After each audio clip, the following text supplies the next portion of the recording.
What's up, witches? What's up? I'm Linda. And I'm John.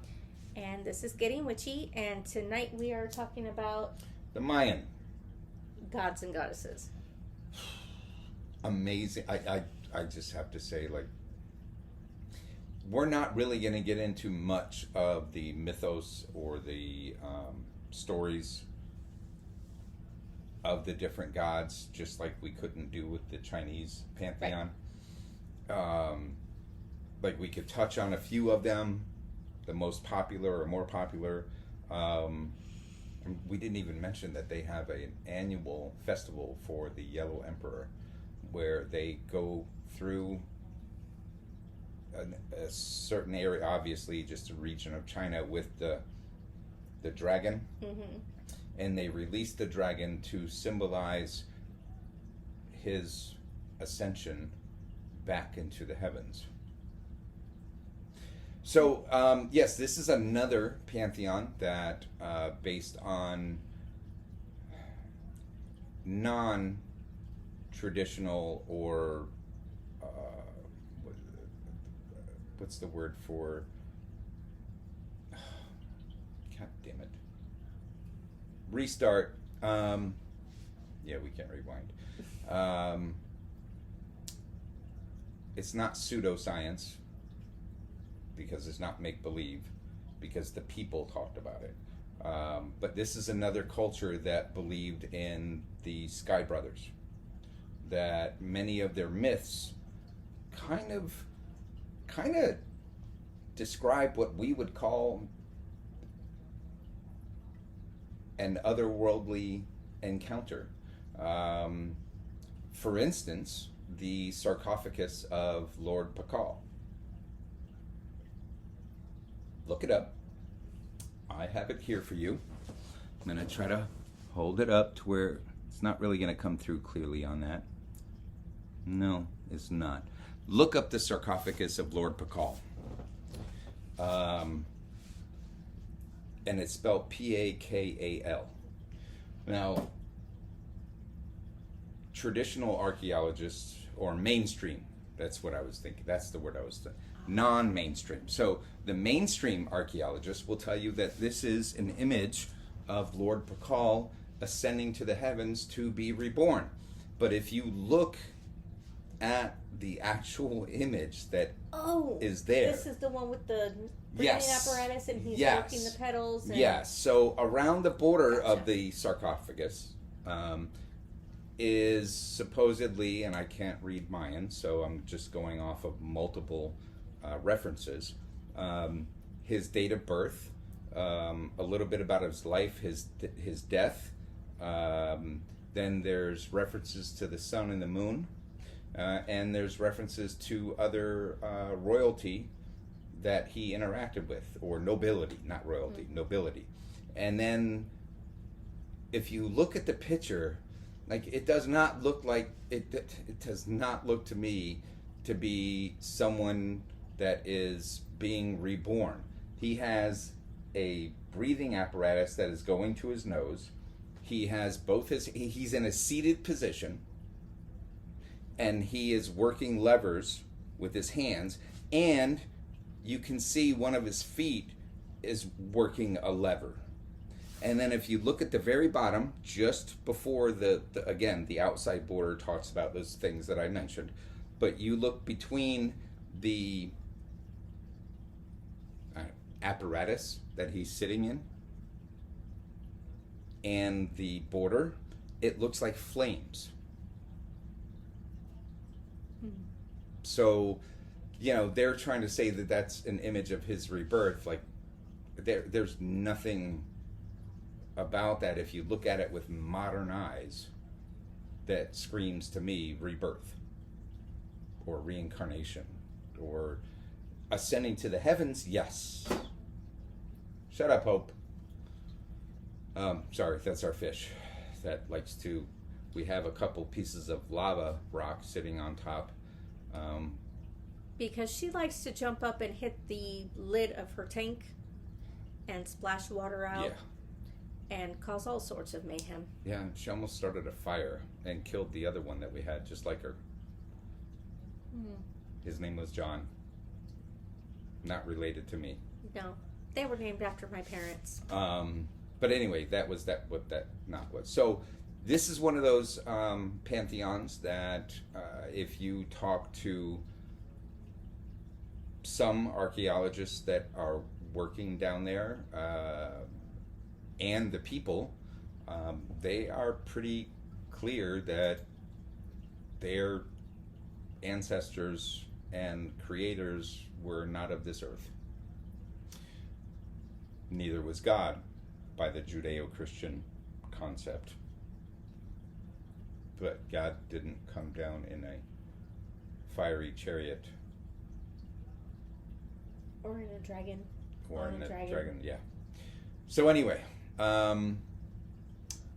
the pantheon of the Mayan is a huge assortment of deities worshipped throughout the regions of Yucatan, Quintana Roo. Quintana Roo. I'm sorry, that's right. The I is always an E. Is that Campeche? Campeche, Tabasco, and Chiapas. And then further south into or through Guatemala, Belize, El Salvador, and Honduras. These gods influenced the lives and rituals of the people that they established order and provided hope for this life as well as a life after death. And they encompassed every aspect of life. There were some, what?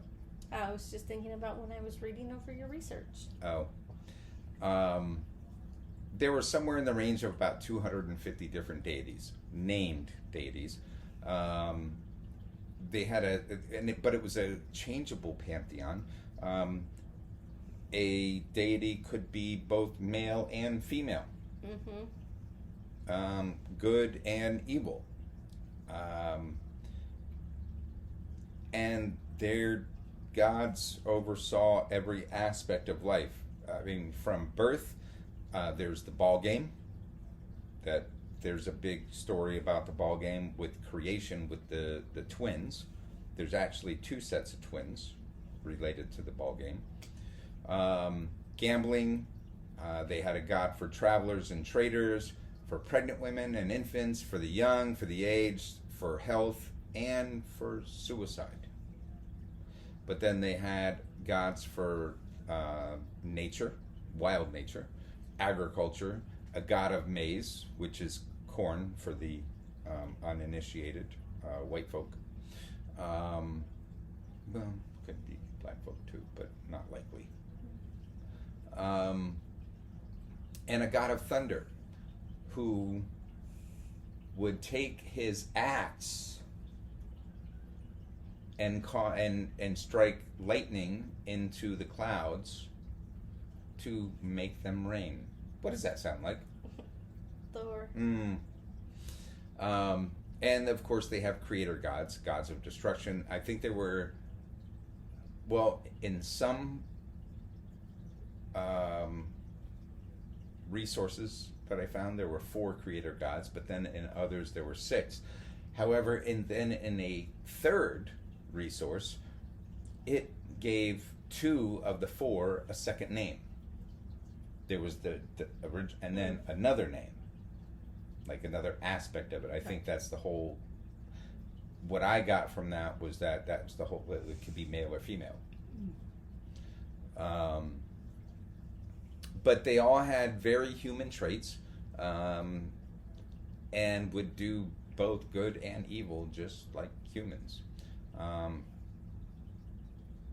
One thing that I found in the research is that not every god was worshipped in every region, and certainly not by the same name, if they were worshipped in other regions. Right. Because you had the northern Maya and you had the southern. And, well, what was that? The Quiche? There was the Quiche region, mm-hmm. which I think was southern, Central America, and then, let's go dark.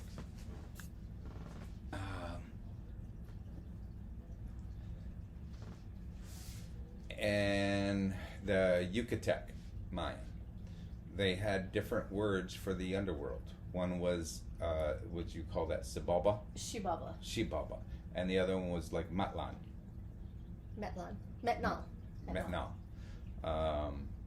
So even within the Mayan culture, they had different names for different gods. There were also gods of the home, gods of the hearth, just like in some of the others. Mm-hmm.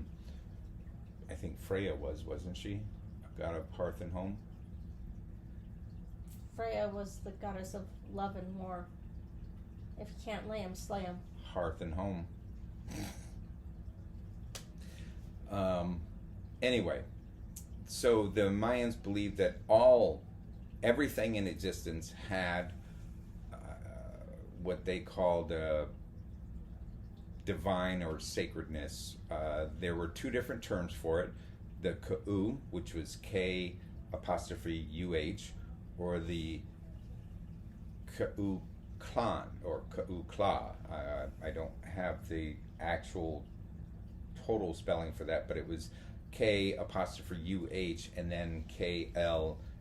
I think maybe an apostrophe and an H. I didn't take note of that, but two different words meaning the same thing based on the region you were in. Yeah. And then let's not talk about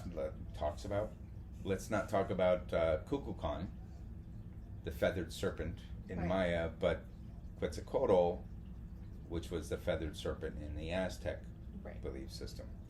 So I mean, there was a lot of crossover.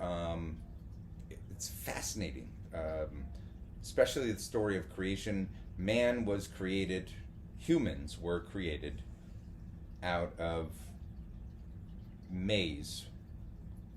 In many stories I found, it was white and yellow maize that was crushed up and then made into a paste, and the creator gods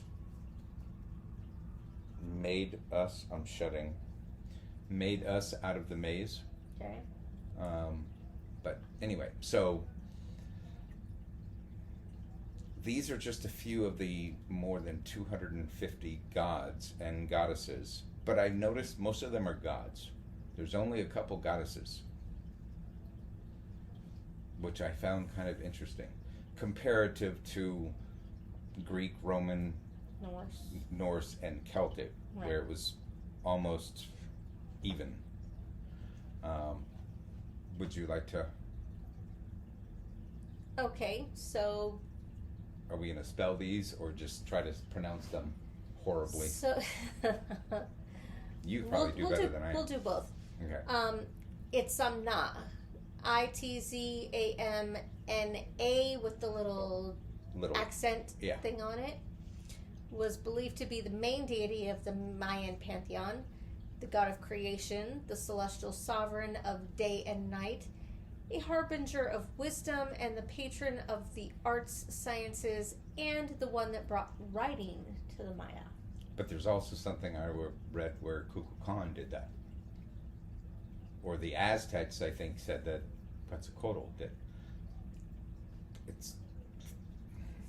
It's a fascinating thing. Go ahead, next. Kukulkan, Mm-hmm. also known as Quetzalcoatl by the Aztecs, the feathered serpent or plumed serpent deity symbolized the union between earth and sky, ruling over the domains of wind, air, and knowledge. He was also a knowledge bringer and part of the Mayan creation story. Right, and then would that be Chaac? C-H-A-A-C? Because there's no apostrophe, I think it might just be Chalk. Chalk. Like Chaac. If you want to know that reference for that little joke, that inside joke, you need to watch Stargate. Deep into the series, they run across a race called the Unas. But anyway, so did you say Chalk? Chalk. Chalk was a god of rain. He held the key to agricultural prosperity and wielded he wielded the lightning axe to force the clouds to drop rain. And then Cox. Yum. I'm gonna It's say YUM space KAAX. So you pronounce that at your leisure. I'm gonna say Cox. Okay. The patron deity of the untamed wilderness, the wilds, and agriculture, another agricultural god, and of course the natural world. He safeguarded the flora and fauna and was the patron overseer of crops and creatures, and apparently loved by farmers. So wait. He was the god of both the wild nature and agriculture? Tamed. Apparently, I'm just going off the research that I did from indigenous. He must have been very tired.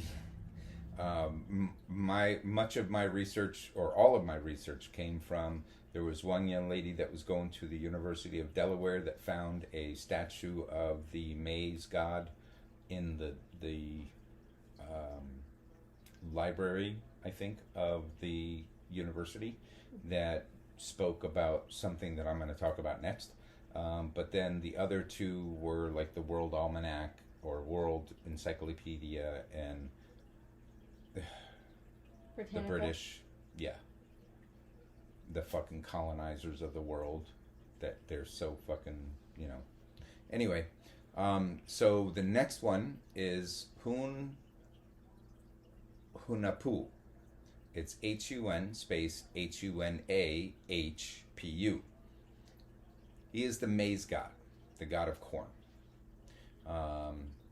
So the story in which he became the maize god is that he was one of the original twins. There were sacred twins in Mayan mythos. Him and his brother loved playing the ball game. Now, if I remember correctly, the ball game is, say, a court about the size of a football field, maybe a little bit smaller.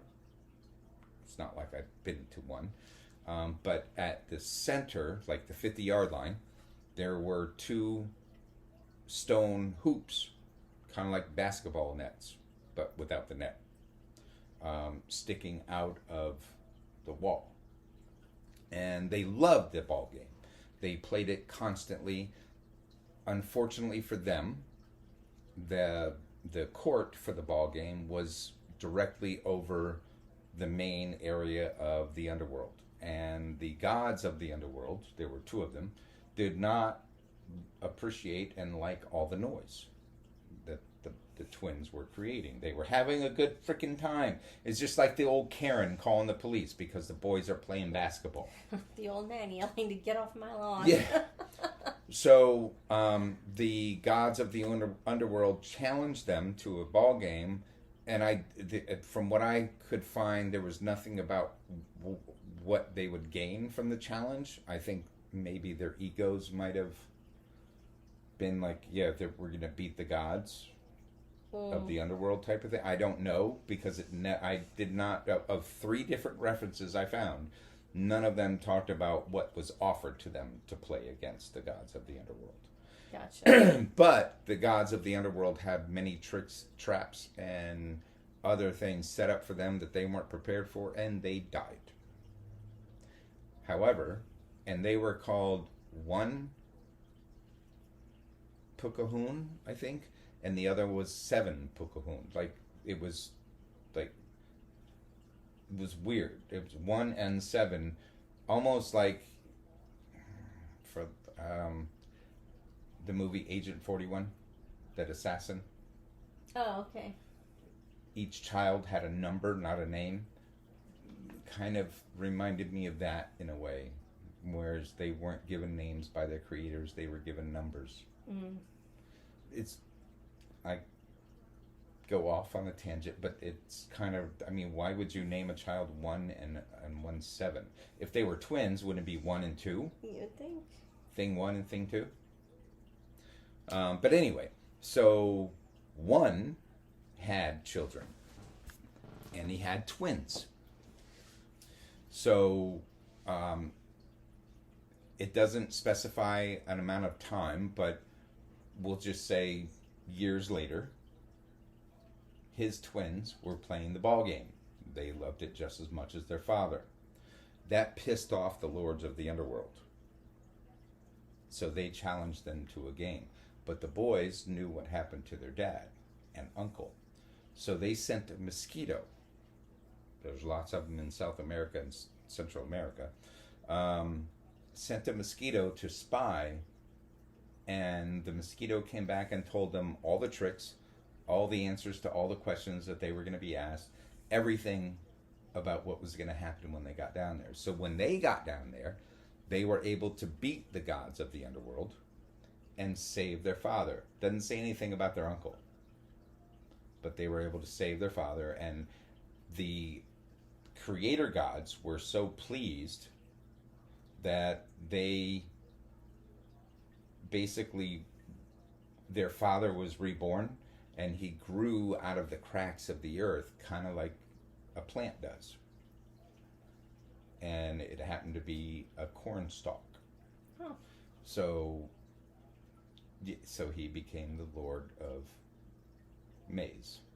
And then as a reward, because apparently the underworld gods were causing problems for the creator gods. I wouldn't know why. The brothers, the second set of brothers, were given deity status and made the sun and the moon. So they would always be looking over their peoples. It's fascinating stories. Just it's the way I just like it. I can't wait to get into the Aztecs. Probably very similar. So Hunahpu is the maize god. Apuk, the god of death, and the underworld realm of Shibaba, would appear as a visage of decay and catastrophe, a skeletal harbinger of mortality. So basically similar like to the Death Reaper. Yeah, similar to the Reaper. And then, is that Ek Chuaj? Well, I didn't spell Apuk. So Apuk is A-H space P-U-C-H. Kind of like poop mopeds, and not. And then Ek Chuaj, E-K space C-H-U-A-J. God of warfare, commerce, which is an interesting mix. Mm. But, of course, after you dominate a land and take everything they've got, you then sell it. Or them. Because, slavery and sacrifice was big in... Set the rules for business. Yep. And god of the cacao harvest. A very sacred, chocolate and cocoa came from... But there is a Central. difference between cacao and cocoa or chocolate.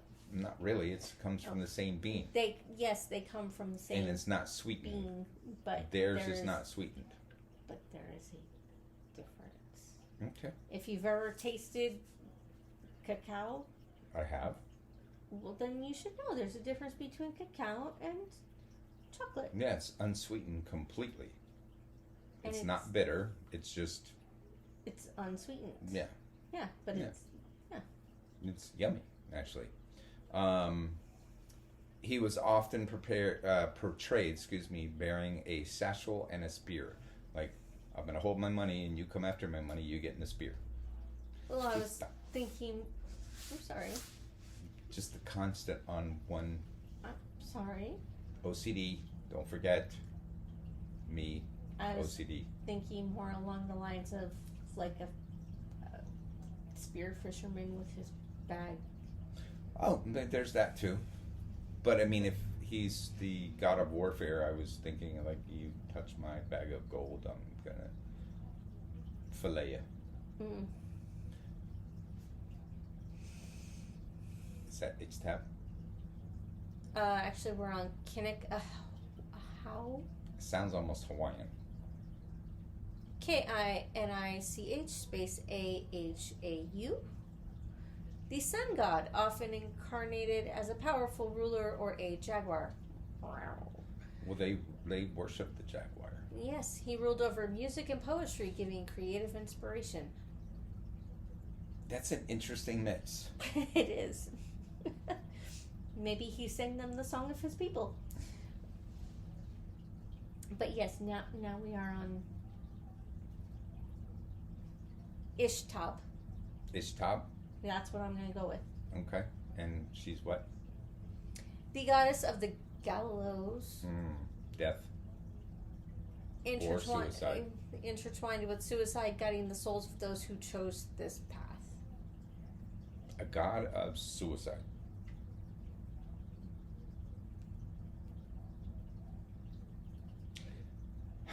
But enough said on that. Because we don't want you, I don't personally want you worshiping to Ishtab for that reason.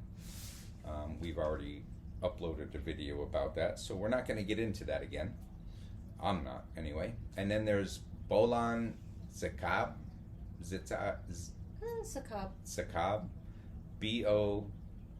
Bolon space Tzacab.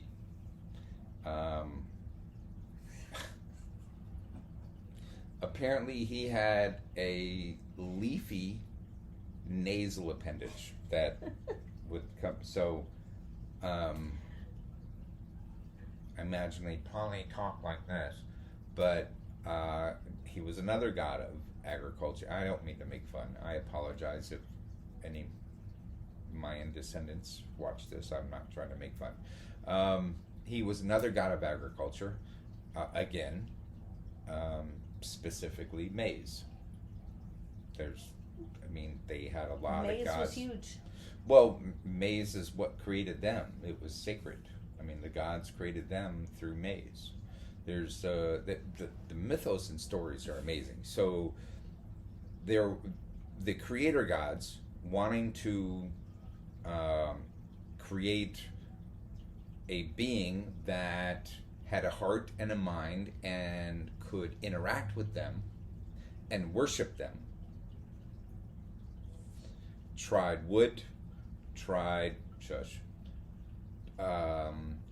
clay. There were like 3 different things that they tried. I think one was stone, and the whatever they created from those did not last, did not work, and they sent 4 creatures out. I know definitely one was a raven. Again, interesting, a raven. Odin had 2 ravens that he would send out in the morning. They would encompass and circle the entire earth and come back to him in the afternoon, which is an interesting concept. How would 2 birds circle the earth and come back within a few hours and tell him everything that was going on in Midgard? Anyway, so there was a raven, a fox, and a rabbit, but I don't remember the 4th one. They sent them all out and told them to find something to help us create mankind. And all of them came back with maize. And if I remember the story correctly, because it's been a couple decades since the last time I read it, they actually tried creating man with mud, but it was too soft. It couldn't survive. Then they tried wood, but it was too hard and arrogant. They gave it too much knowledge, so they had to wipe it out. And then they tried clay, but it was too hard but stupid. They took too much knowledge away from it. And then they sent out the 4 creatures who brought back the maize, and it was the perfect consistency, and they were able to put in the perfect amount of knowledge to where we still needed them but weren't completely dependent. Right. because that was part of it with the wood creatures. They didn't need the gods at all. Right. With the clay creatures, I think they were too reliant on the gods, and they were like, "What? No, this is too much." Right. But each time, I think it was with the wood creatures, they have a myth about a flood of maple syrup. Well, they all have a myth about a flood. Well, no, but that this particular flood was maple syrup. That's an interesting way to go. Right? If I'm remembering it correctly. It's, like I said, it's been a couple decades since I read that myth. I wish I still had the book Right. that I read it Well, in. they're so, and it even, I think they're interchangeable. Like, Right. I mean, one god could be male and female, or neither. Or both. So, But anyway. and then you've got different cultures, completely different cultures, Right. with similar descriptions of the serpent god, the Right. feathered serpent Right. god. I think even the Inca? I think they even have a serpent god. Anyway, so Bolan Sakab. That's what I'm going with. Yeah, BOLONTZACAB. Oh no, that's the one I just talked about. Yeah. The leafy nasal appendage. That just imagining that. Just sorry. Hunab-Ku. Also another supreme deity. Like, how many supreme deities do you need, and how many supreme deities could live and interact with How many it? supreme deities does it take to change a light bulb? Or the ultimate creator. He was the gatekeeper to the otherworldly realms. And also part of the creation story. But gatekeeper to the otherworldly realms, there are several belief systems that put the afterlife into levels or realms of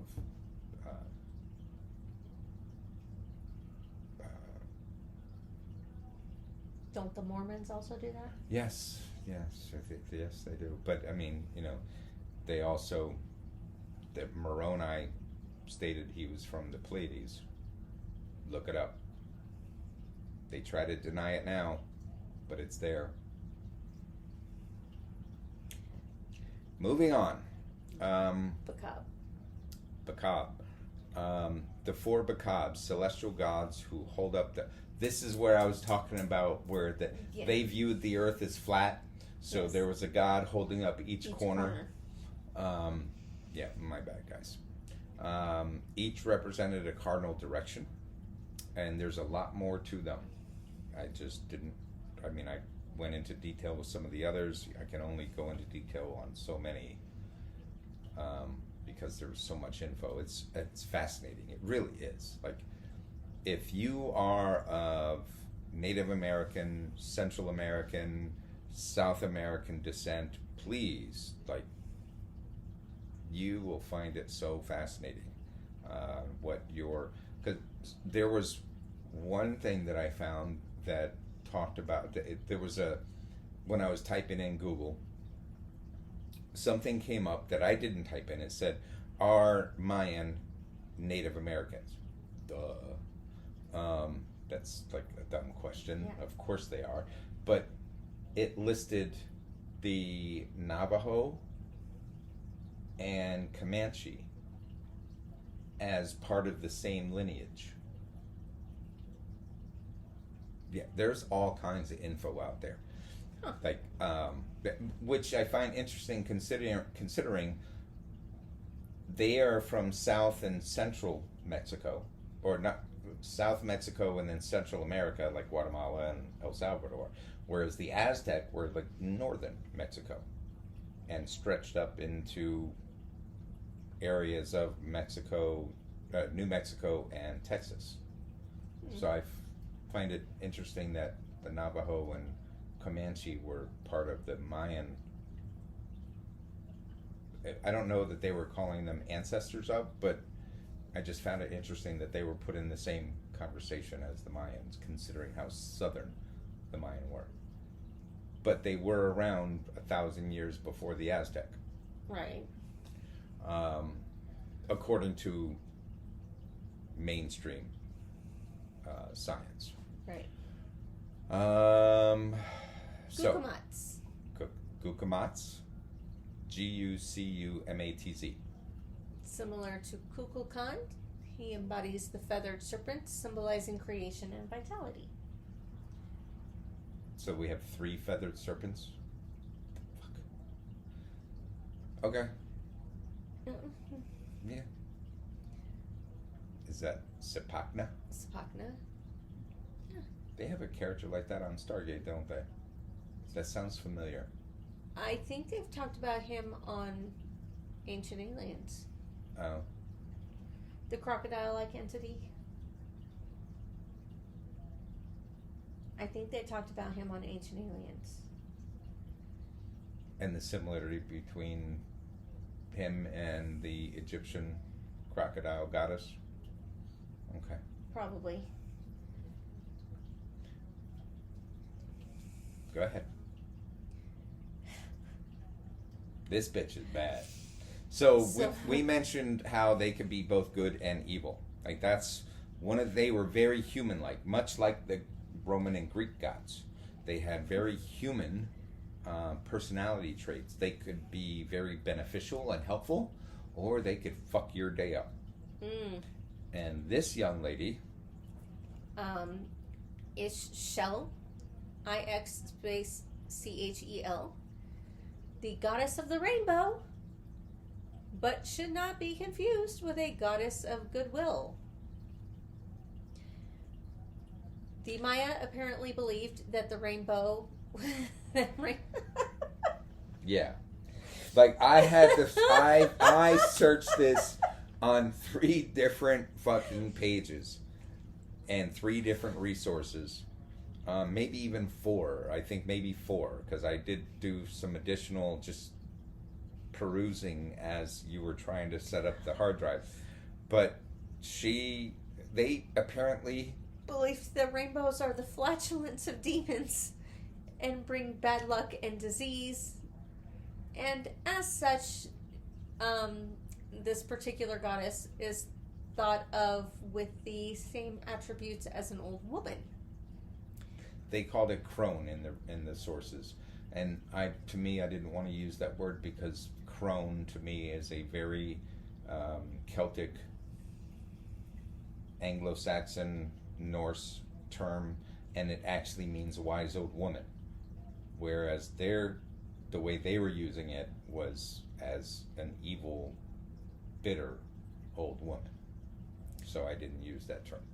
However, in her benevolent form, she is aligned with water, fertility, and childbirth. She is often shown carrying a serpent. Which I find interesting because the medical symbol... The caduceus, with the serpents going the around. 2 serpents. Mm-hmm. But exactly how is she carrying them? Is she like... I did not find any images.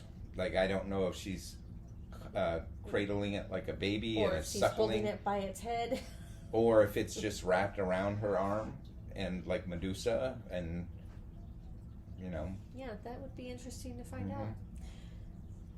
out. She is the ethereal goddess of the moon, childbirth, fertility, and the healing arts. She was also viewed as the guardian of women and midwives, particularly during childbirth. So she had a lot of positive, but had also a lot of negative.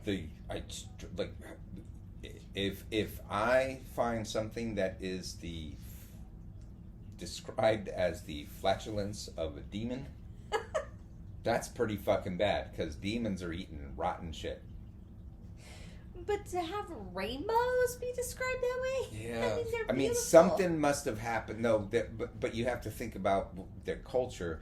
Like, there had to have been, like, they saw a rainbow, thought it was beautiful and amazing, and went to try to, the gold at the end of the rainbow. They wanted to find the end of the rainbow for whatever reason, and found, let's say, 2 cultures or 2 villages had just fought, and there's nothing but death at the end of the rainbow. Like, and that could have perpetuated their belief. I mean, there's all kinds of possible explanations for that. You know why nobody could ever find the end of the rainbow, right? Other than it doesn't exist? Well, because there's a reason it doesn't exist. Because rainbows aren't just an arc, they're actually circular. Yeah. So there is no end of the rainbow. Because it goes around. And then we have, was that Kanish Kakmo? Kakmo? Yeah, Kakmo I'm sounds say better. Kakmo. Sounds better than Kakmo. As C-I-N-I-C-H, excuse me, C-I. It's K-I-N-I-C-H,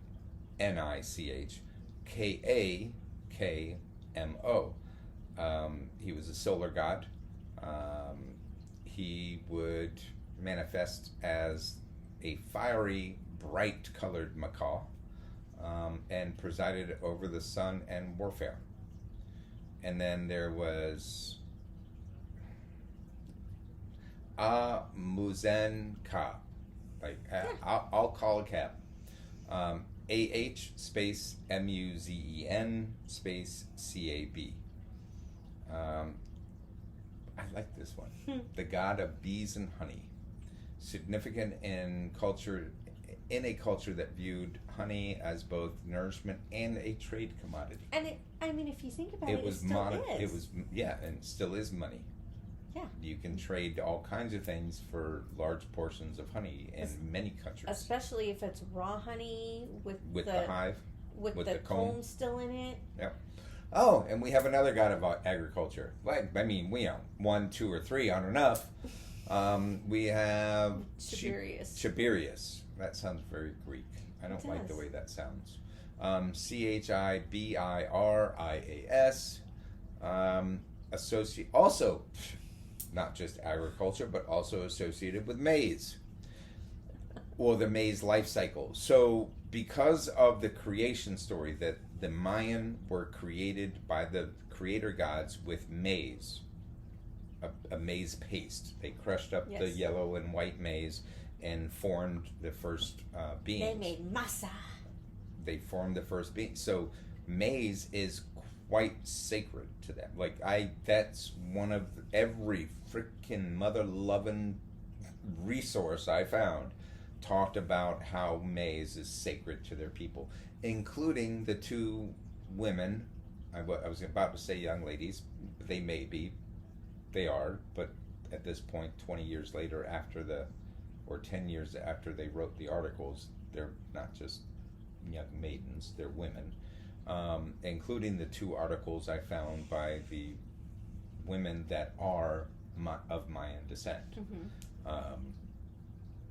Maize is hyper important to the Mayan people. And I also found that they still speak Mayan in certain areas of Central America, which I find really fucking cool. They couldn't kill it off. The fucking Catholic Church couldn't kill it off. And Spanish. If you think about it, there's Latin is considered a dead language because nobody speaks it anymore. Yep. Except in Catholic churches during certain rites. Right. Or it's exorcisms. Still a dead language. It's not a... But it's still a dead language. Right. But Mayan... is still being spoken. Is still being spoken. Yes, spoken, not spoke. It's not a bicycle wheel. Sorry. Okay, so who do we have next? Oh, Akan. I like this guy. Oh, yeah. God of wine and inebriation. Gotta love that. So, if you are fond of the Greek pantheon, he would be basically the same as Dionysus, or in the Roman Bacchus. Or... What? God of mischief. Oh, Loki? Loki. I'm not sure he was so much associated with inebriation, but he was though. A trickster. Yes, he was a trickster. He was a trickster god. But, I mean, most of the inebriated gods are. Yeah. And then we have... Kisin. K-I-S-I-N. Yeah. I'd say that's probably God of right. earthquakes. Had many jaguar-like attributes. Reigned as a god of the subterranean realm. Okay, the fact that he's associated with earthquakes means I don't like him. It means he's a destructive, well, or a creator god. Like I could not. There were 4 different gods listed in some, 6 as I mentioned earlier, and others, but I could not find one resource that mentioned them all. Well, I found one. And then something happened with my computer and I could not get back to that page. So after that, I couldn't find them anymore. But in order to create, you must destroy. You can't plant the crop without plowing tilling the land. Tilling the land. And I get that. But as somebody who grew up in Southern California, I don't like earthquakes. Yeah, well, which means I don't California's like going to them. drop off onto the ocean eventually anyway, just like Florida, where I grew up. They're both gonna, like, Disney will be underwater. Everything north of Disney might survive. Yeah, but see here, there's kind of a difference though. California is going to drop off because of earthquakes, Completely, yes. whereas Florida is just going to be taken over by swampland. Which is what it was originally. So it's just Swampland. going to sink. It's gonna sink. But you like, Yeah, kind of like Venice is doing, and they've been trying to, like, they have these. The movie, what movie was that? One of the, wasn't it one of the Ocean's movies, like Ocean 13 or Ocean 12? They were going in to steal something, and they had to take into account that the buildings are sinking, and when they went under, there were actually, like, the government has set up things to keep the I don't know. I've never seen any of those. I mean, it could have all been fictitious, but it makes sense to me. If everything is sinking into the water, you would want to lift it up. Right. But either way, I've never seen any of those Ocean's movies. They were, the first one was good. The rest of them were okay. I mean, you know, it's Brad Pitt and fucking what's his name? George Clooney. Yeah, not a big fan of either one of them. Anyway, so out of the 250 odd gods of the Mayan pantheon, that is just a brief taste of them, and just a scratching of the surface of the stories and mythos behind them. There are so many myths that really kind of hint at otherworldly beings and not like gods per se. Right. But they, of course, considered them gods because they were so far technologically advanced from them. There's a famous quote that, you know, technology is magic to any civilization that has no technology, or Yes. something to that effect. Something to that effect. But anyway, I hope you learned something. I hope it's piqued an interest to where you start searching. I definitely dare you to search the sarcophagus of Pakal, Lord Pakal, and specifically find images that have been colorized, because it helps a lot more to differentiate. It definitely does. Like, you can definitely see, if you open your eyes and open your mind to the way I described it earlier in this video, you could see it. But if you find a colorized, like there are tapestries available for sale. I'm not quoting any particular vendor. No. However, if you look at the tapestries that have been created and compare them to pictures of the actual sarcophagus, you'll see that they're the same, but the colorized versions actually make everything pop. Yes. And jump out at it's obvious. There's breathing apparatus, there's flames coming, and even the vessel that he's in, like it's straight, and then it starts to curve like this. Which is typical of some kind of rocket or spaceship or something. Right. Definitely not an image that I would expect would be on a sarcophagus of a living God ascending to the heavens. Right. Unless he's ascending to another ship. But anyway, that's the Mayan pantheon. Are we going to do Japanese or Aztec next?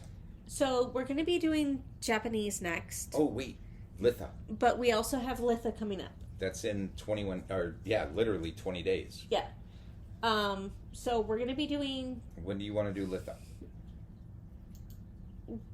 Not next, but like the one after next. Okay. So, if you are listening to our podcast and you would like to let us... We're asking you, like... Because we're going to tell y'all how we celebrate Litha and give some inspirations. But we would also like to know if you already celebrate Litha. What do you do to celebrate Litha? Absolutely. We're going to have lots of suggestions. Most of them, all of them, could be either with a family, with children, or not. Right. So, I don't recommend children jumping over a bonfire. No.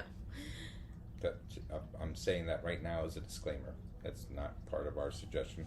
Although that is one of the things that they do. It's kind of like May Day. They did that in May Day too. Yeah, they had a whole thing about jumping over bonfires. Yeah. Our ancestors really liked They bonfires. really loved their bonfires. They love their freaking bonfires and sex. Because this is one where May Day you could be bonded to somebody for a year, like a temporary basis. A year and a day, right. This is not that. Litha is one where it is like June weddings. If you got... The idea of getting married in June...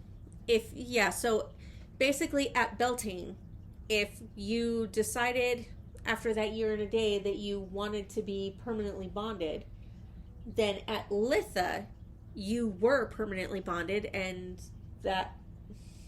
Which is where, again, the concept or idea of June weddings came from.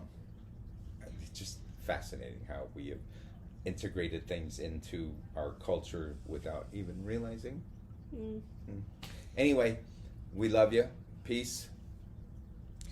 And we hope to hear from you. Hit that fan mail button. Let us know how you celebrate Litha so we can read it on air. Absolutely. And share it with other people who might be a little short on inspiration. But until then, peace out, witches. We love you, and we hope you stay safe.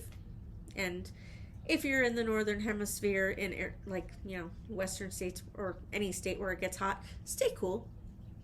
Drink lots of water. Yes. Till next time. Good night. Peace out.